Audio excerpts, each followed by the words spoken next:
Un discours qui ne passe ni au Tchad, ni au Sénégal. N'Djamena et Dakar réagissent vivement aux propos tenus par Emmanuel Macron hier lors de la conférence des ambassadeurs.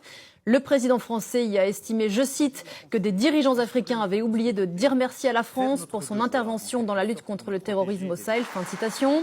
Le chef de la diplomatie tchadienne parle d'une attitude, je cite, méprisante à l'égard de l'Afrique et des Africains. Quant au Premier ministre sénégalais Ousmane Sonko, il écrit sur le réseau social X que la France, je cite, n'a ni la capacité ni la légitimité pour assurer à l'Afrique sa sécurité et sa souveraineté sur fond de retrait annoncé des troupes françaises de plusieurs pays d'Afrique.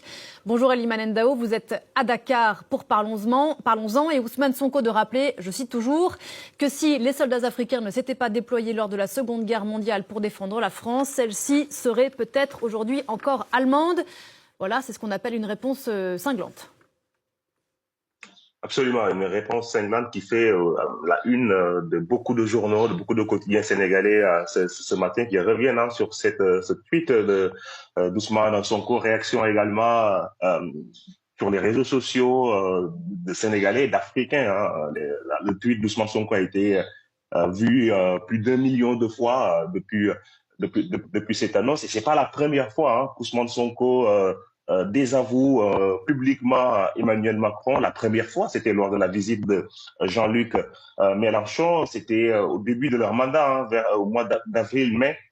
Jean-Luc Mélenchon qui animait une conférence à l'université Cheikh Anta Diop de Dakar avec Ousmane Sonko. Et Ousmane Sonko, à l'époque, en était déjà pris à Emmanuel Macron en affirmant qu'il avait un peu encouragé la répression des manifestations populaires au Sénégal, notamment durant l'année 2023. Et il y a quelques mois également, Ousmane Sonko avait désavoué Emmanuel Macron lorsqu'il avait reconnu 6 tirailleurs sénégalais comme morts pour la France, en disant que ce n'est plus à la France de compter seule cette histoire. C'est un changement de cap assuré dans les relations franco-sénégalaises. Le Sénégal qui continue de considérer la France comme un partenaire, mais un partenaire comme les autres, plus comme un partenaire privilégié.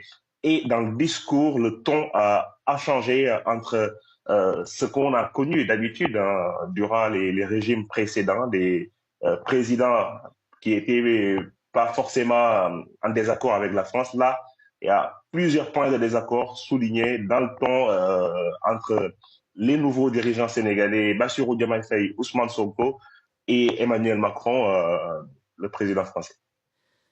Elimane Ndao depuis Dakar, merci beaucoup. On change tout à fait.